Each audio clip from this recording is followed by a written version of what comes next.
Bismillahirrahmanirrahim. Alhamdulillahi Rabbil Alamin. Wassalatu wassalamu ala syarfil anbiya'i wal mursalin. Nabina Muhammadin wa ala alihi wa sahbihi ajma'in. Assalamualaikum warahmatullahi wabarakatuh. So ngayon insyaAllah, ar-Rusul wa Risalat, sa tiyatalaki na natin yung mga bisyara ng mga naunang mga propeta sa pagdating ng susunod na mga propeta. Nakabilang ito sa mga tanda na ang sino mang nagpapakilalang propeta ay totoong ang propeta, na mayroong ang bisyara. At actually, kahit sa mga kuffar, sa mga Kristiyano, halimbawa, kinikilala rin nila ito. Naalala ko bigla si Felix Manalo. Meron siyang bersikulo sa Biblia na ginagamit na patunay niya na nababanggit daw sa Biblia yung pagdating niya. Eh siya lang naman naniniwala na may ganun nga. Pero ang tinutukoy ko rito, kumbaga, naniniwala sila na yung mga naunang mga propeta ay nagbibigay ng magandang balita o ng propesiya ng pagdating ng susunod na mga propeta. So tayo, naniniwala rin tayo dito bilang batayan ng pagiging totoong propeta ni Numan. Hindi ko alam eksakto yung yung sinasabi niya noon na bersikulo daw sa Biblia. Hanapin ko rin inshallah para matalakay din natin. Pero yun nga, dito sa tinatalakay natin, ang mga bisyara na tukoy at walang pagdududa dito na tumutukoy ito sa pagdating ni Propeta Muhammad sallallahu alaihi wasallam ay ang mga natutukoy sa Quran. Kasi naunang mga kasulatan, yun nga, wala na ito sa original nito na anyo. Kaya puro sa Quran yung mga mababanggit natin. Halimbawa, yung bisyara ni Ibrahim alaihissalam, ni Musa alaihissalam, ni Isa alaihissalam, lalong-lalo na nabanggit na natin bakit big deal sa naunang mga propeta na mabanggit ang pagdating ng huling propeta. Kasi katulad ng kung paanong ang lahat ng propeta ay nagbabala ng pagdating ng bulaang Kristo, lahat sila ay nagbigay din ng magandang balita ng pagdating naman ng kahuli-hulihang propeta. Alhamdulillah. Yun ang dahilan kung bakit nababanggit ng naunang mga propeta si Propeta Muhammad sallallahu alaihi wasallam. So isang hadith, iniulat ito sa Mishkatul Masabih ni At-Tabrizi at tinukoy ni Sheikh Nasiruddin Al-Albani rahimahullah na ito nga ay sahih na hadith. So dito sa usapin ng Bisharatu Ibrahim alaihissalam o Da'watu Ibrahim alaihissalam, kumbaga yung panalangin ni Ibrahim alaihissalam na may kinalaman sa pagdating ni Propeta Muhammad sallallahu alaihi wasallam mula kay Irbad bin Sariyah, mula kay Propeta Muhammad sallallahu alaihi wasallam, sinabi niya, "Inni indallahi maktubun khatimun nabiyyin."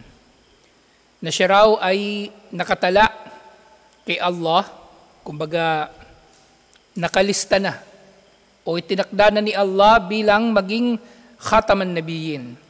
Khataman nabiyyin, ibig sabihin khatam, panghuli. Wala ng propeta pagkatapos niya. Ibig sabihin selyo ng mga propeta, na ibig sabihin kapag ang isang bagay ay naselyuhan, tapos na. Tapos na ang paggawa dito o tapos na ang sulat. Halimbawa, kaya ito'y nilalagyan na ng selyo. Wa inna Adama la munjadala fi tinatihi. So, ano pa lang daw si Adam, putik pa lang si Adam alaihissalam, naitakda na ni Allah na si Propeta Muhammad sallallahu alaihi wasallam ay ang siyang kahuli-hulihang propeta. Siyempre, maari pa nga na mas nauna pa rito kasi bago pa man likain ni Allah ang mga nilikha, 50,000 years ay naitakda na niya mga bagay-bagay. Naitakda na ang mga bagay-bagay. Wa sa'ukhbirukum bi awwali amri. At sasabihin ko sa inyo ang kauna-unahan na nangyari sa akin. Kauna-unahan na nangyari kay Propeta Muhammad sallallahu alaihi wasallam, kumbaga, na may kinalaman sa kanyang pag-iral. May kinalaman sa kanyang pag-iral. So, tinutukoy dito, kasi di ba sa Qadar, umiral na si Propeta Muhammad sallallahu alaihi wasallam doon sa kaalaman ni Allah. Nandun na siya, kumbaga. Pero tinutukoy dito na awwalu amri, unang bagay na nangyari kay Propeta Muhammad sallallahu alaihi wasallam, kumbaga nangyari sa kanya dito mismo sa dunya, sa physical na mundo. At ito na nga yung da'watu Ibrahim, ang dua ni Propeta Ibrahim alayhis salam. Da'watu Ibrahim wa bisyaratu Isa. Ang dua ni Ibrahim alayhis salam at ang pagbibigay ng magandang balita ni Isa alayhis salam ng pagdating ni Propeta Muhammad sallallahu alaihi wasallam. Wa ru'ya ummi allati ra'at hina wada'atni. At ganyan din daw yung mga pangitain nakita ng nanay ni Propeta Muhammad sallallahu alaihi wasallam nang isinilang niya si Propeta Muhammad sallallahu alaihi wasallam. So merong mga ulat na merong nakitang mga pangitain yung nanay ni Propeta Muhammad sallallahu alaihi wasallam nang isinilang niya si Propeta Muhammad sallallahu alaihi wasallam, annahu kharaja laha nurun adaat laha minhu kusurus Syam. Na mula raw sa kanya, mula doon sa nanay ni Propeta Muhammad sallallahu alaihi wasallam, meron daw lumabas sa kanya na liwanag at nagliwanag sa pamagitan nito na ilawan sa pamagitan nito ang mga palasyo sa Syria. So ito ay kumbaga isang bagay na nakita o nasaksihan ng ina ni Propeta Muhammad sallallahu alaihi wasallam nang siya ay isinilang nito. وقد أخبرنا الله أن خليل الرحمن إبراهيم وابنه إسماعيل كان يبنيان البيت الحرام ويدعوان. So nababanggit sa Quran ng si Ibrahim alayhis salam, Khalilullah, na tinawag nga dito na Khalilur Rahman, malapit na kaibigan ng maawain, at ang anak niya na si Ismail, nang itinatayo daw nila yung Kaaba, sila ay nagtatayo ng Kaaba at nagdudua kay Allah subhanahu wa ta'ala. Wa min du'aihima, at kabilang sa kanilang dua, nilang dalawa, ma kassahu alayna fi suratil Baqarah. So merong serye ng mga aya sa suratul Baqarah na may kinalaman sa pagtatayo ng Kaaba at dua ni Ibrahim alayhis salam at Ismail alayhis salam. So sinabi ni Allah, wa idh yarfa'u Ibrahimul qawaida minal baiti wa Ismailu rabbana taqabbal minna. Rabbana taqabbal minna. Nang itinatayo ni Ibrahim at ang kanyang anak na si Ismail alayhimas salam ang mga pundasyon ng Kaaba, nanalangin silang dalawa, Rabbana taqabbal minna. Panginoon namin, tanggapin mo ito mula sa amin, na para bang sinasabi nila, Panginoon namin, tanggapin mo ang aming mabubuting gawa. At ito ang isa sa pinakamagagandang mga dua na dapat na hinihiling palagi ng tao. Ang hilingin palagi kay Allah na tanggapin ni Allah ang ating mabubuting gawa. Kasi ito, unang-una, ang pinakamahalaga rito, ito ay nagpapatibay ng ikhlas sa puso ng tao, na ginagawa niyang mabuting gawain alang-alang kay Allah. At kinikilala niya na ang naggagantimpala nito si Allah. At kinikilala niya ng pinakamahalaga na makasaksi sa ating mga gawain, walang iba kundi si Allah subhanahu wa ta'ala. So mainam na dua ito, na tanggapin ni Allah ang ating mga gawain. Palagi. Tuwing nang meron tayong mabuting magagawa, liban pa doon sa mga wajib, o kahit tuwing nang matatapos yung wajib, mainam na magdua tayo na tanggapin ni Allah ang ating mga gawaing pagsamba o mabubuting mga gawa. Actually, palagi ko itong dinudua bago yung taslim. Kung papansin ninyo, matagal ako magtaslim. Kasi doon ko sinisingit yung ibang mga dua at kabilang ito na sinasabi ko, Rabbana taqabbal minna a'malana salihah. Panginoon namin, tanggapin mo ang mabubuti naming mga gawa. So dua ko yun. Dua ko palagi yun. At meron din ako palaging dua. O Allah, ilayo mo sa amin ang masasamang tao. Lagi hindi mawawala yun sa aking dua bago mag-taslim. Alhamdulillah, nasaksihan ko talaga na epektibo ang dua. Kasi sila yung lumalayo, sila na yung lumalayo sa akin eh. Alhamdulillah. Iba-iba yung paraan. May iba lumalayo sa akin kasi palalabasin nila na masama ako. O yung iba lumalayo. Kumbaga na kasi nanganganib yung buhay nila sa akin. Iba-iba yung paraan. Pero alhamdulillah, epektibo. Sukdulan na minsan mararamdaman ko parang pinagkaitan ako ni Allah. Meron akong bagay na gusto. Tapos, parang pinagkait sa akin ni Allah. Pero bandang huli makikita ko, okay pala na hindi ko na nakuha yun. Kasi puro kumag pala yung mga tao doon. O Hindi ko na nakuha yung posisyon, hindi ko na nakuha yung trabaho o ano pa mang bagay. Kasi doon pala, ilalayo ni Allah sa akin yung masasamang tao, alhamdulillah. At panatag ang aking buhay, alhamdulillah. Kung ihahambing naman dun sa iba, bilang resulta ng dua, alhamdulillah. So huwag natin mamaliitin yung dua. Ano mang kailangan natin, hilingin natin ito kay Allah. May sakit tayo, humiling tayo kay Allah ng paggaling. Mahirap tayo, humiling tayo kay Allah Actually, pwede. Pwede kang humiling kay Allah na yumaman ka eh. Mahirap ka, di ba? Hiling ka kay Allah na yumaman ka. Pwede, walang problema. Pero mas mainam na hilingin mo kay Allah bukod sa pagyaman, humiling ka kay Allah ng yung pagkakontento. Humiling ka kay Allah ng pagkakontento, humiling ka kay Allah na biyayaan, yung kung anumang kaunti na meron ka. Kasi yung kaunti na meron ka na may baraka, mas mainam yon kaysa sa marami na walang baraka. Okay? Yung piso mo na may baraka, mas mainam yun kaysa sa 1 milyon mo na walang baraka. So, wag nating mamaliitin ang dua. Ng dua nga, di ba? Maaaring ito itutuparin ni Allah sa pamagitan ng pagkakatupad nito mismo ayon sa iyong hiniling. Bibigay ni Allah yung hiniling mo sa panahon na kung kailan gusto mo. O kaya maaaring si Allah ay magbibigay nito sa ibang anyo. Maaring ito ay ibibigay ni Allah sa kabilang buhay o kaya maaring aalisin ni Allah sa pamagitan ng iyong dua ang kasamaan na dapat sana ay mangyayari sa iyo kapag hindi ka nagdua. Kaya ngayong hadith na wala raw makakapigil sa kadar liban na lamang sa dua. Ang ibig sabihin nun, kasi nga diba sa pag-unawa natin sa kadar, naitakda na lahat. At tayo nabubuhay tayo ngayon para lang isabuhay kung ano ang itinakda na ni Allah. Yung pangyayari na yon, mangyayari yon dun pa lang sa kaalaman ni Allah.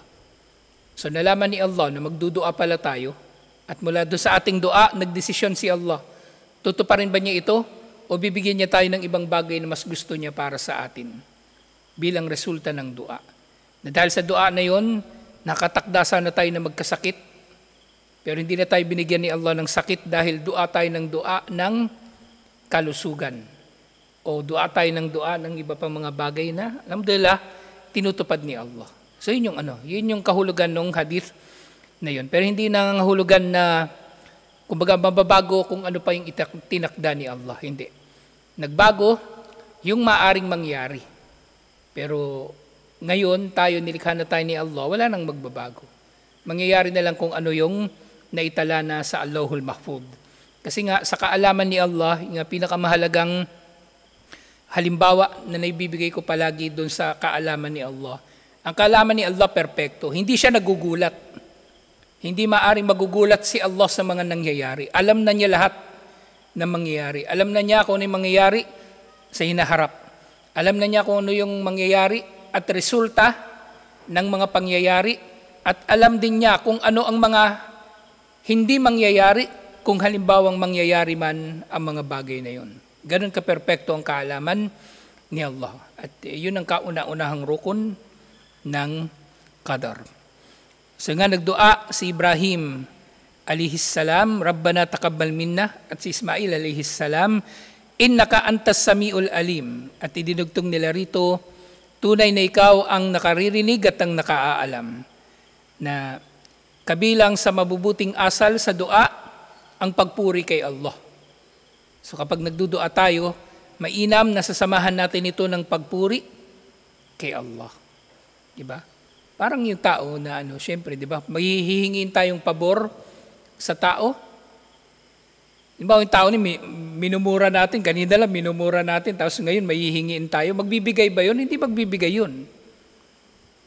Purihin mo muna siya o pakitaan mo siya ng kabutihan at saka kahumiling sa kanya. Saka kahumiling sa kanya. Parang si Manong, di ba? Kailangan mo ng bakal, kailangan mo ng kahit ano. Pakitaan mo lang siya ng mabuti, inshallah. Kung pwede naman ibigay, bibigay niya naman, inshallah. Lalo na si Allah. Lalo na si Allah. Kaya kabilang sa mga adab ng dua, yung pagpuri kay Allah.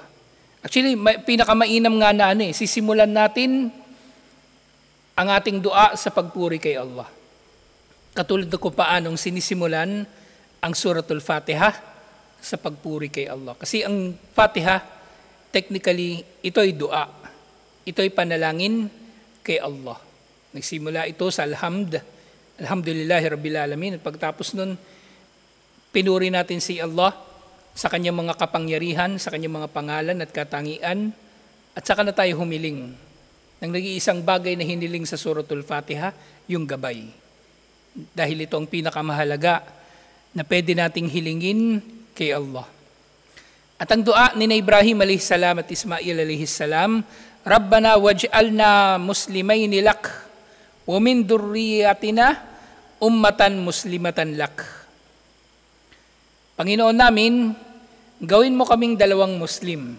O kaming dalawa ay gawin mong Muslim. Tinutukoy nila yung kanilang mga sarili. Si Ibrahim at ang kanyang anak na si Ismail alayhimassalam. Gawin mo kaming mga Muslim at gayon din ang aming mga inapo, gawin mo silang umma na mga tumatalima sa iyo. Gawin mo silang mga Muslim para sa iyo. Wa arina manasikana wa tub alayna. Gayon din ipakita mo sa amin ang aming mga manasik. Ang tinutukoy dito ng mga manasik, yung manasikul hajj, yung mga gawain sa hajj. Wa tub alayna, tanggapin mo ang aming pagbabalik loob, innaka antat tawwabur rahim. Tunay na ikaw ang tagatanggap ng pagbabalik loob at ang mahabagin. So napakaganda ng aya na ito kasi makikita natin kung paanong yung format ng dua. So ganito mainam magdua. Kapag meron tayong hilingin kay Allah, kumbaga tayo ay nagtatawassul sa pamagitan ng kanyang pangalan o katangian na may kinalaman doon sa hinihiling natin.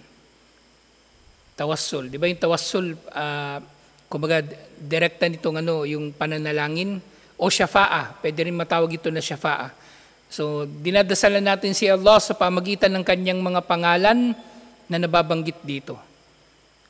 Walillahi asma'ul husna fadu'uhu biha.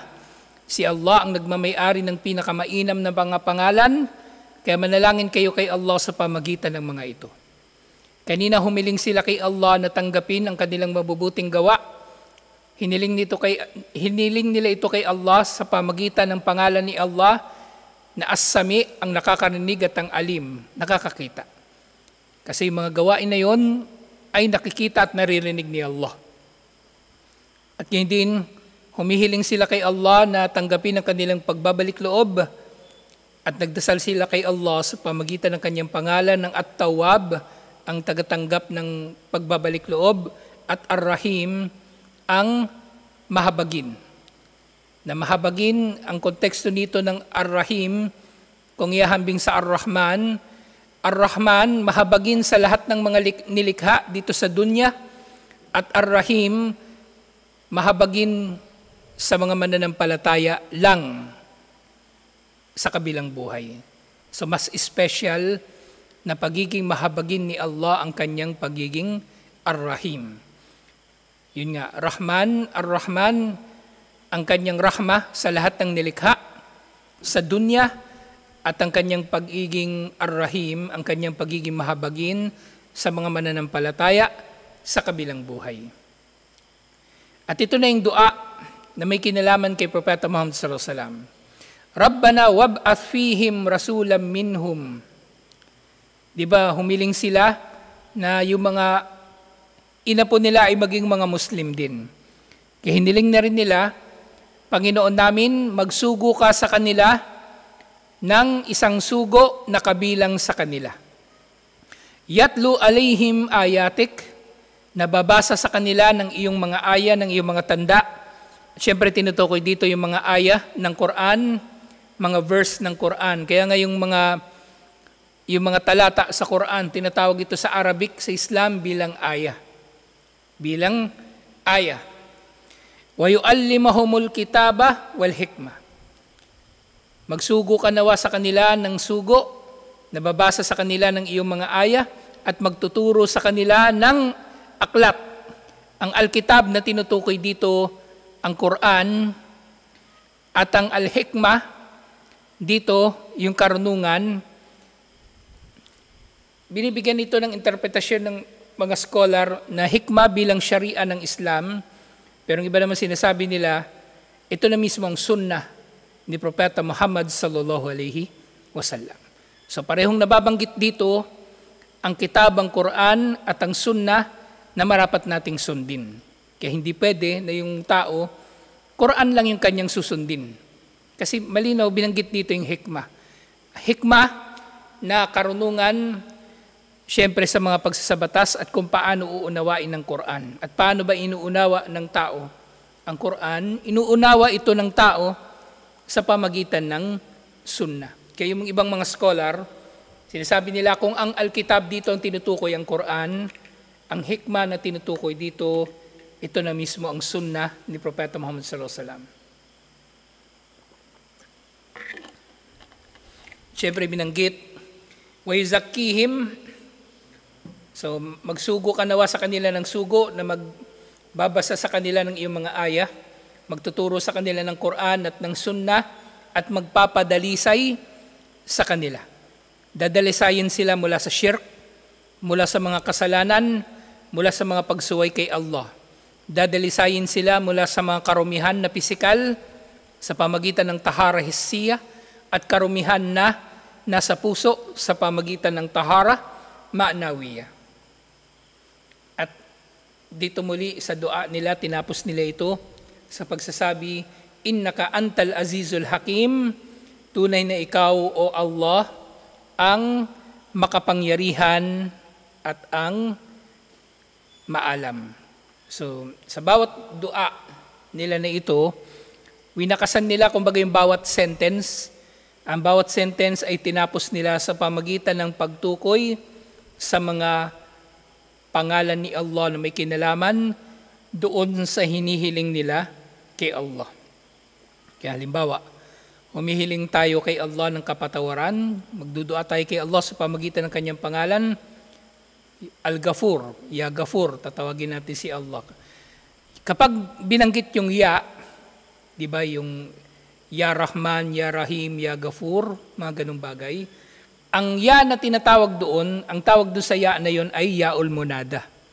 Ya'ul Munada, Ya na ginagamit para sa munada. Ibig sabihin tinatawag. Siya yung receiver nung nida, nung pagtawag. Baw, Ya ayyuhalladina amanu, Ya ayyuhal kafirun, yung Ya doon, ang tawag doon Ya'ul Munada. Ngayon, sa mga pangalan ni Allah, kapag may Ya'ul Munada, tinatanggal yung alif lam. Tinatanggal yung alif lam. Kasi pag sinabi mo naman Ya Ghafur, isa lang naman yung tinutukoy mo. Isa lang naman yung pwede mong tawagin ng Ya. Sa intensyon na ikaw ay nagdudua o nagdarasal. Si Allah lang. Si Allah lang. Kasi kapag nagtawag ka sa isang tao, sa sinumang tao, nang intention mo ay dasal, di shirk ngayon. O tinawag mo yung isang tao na wala naman sa harapan mo, o hindi mo naman siya kausap, ganun din. Yun ay magiging paglabag din sa kaisahan ni Allah.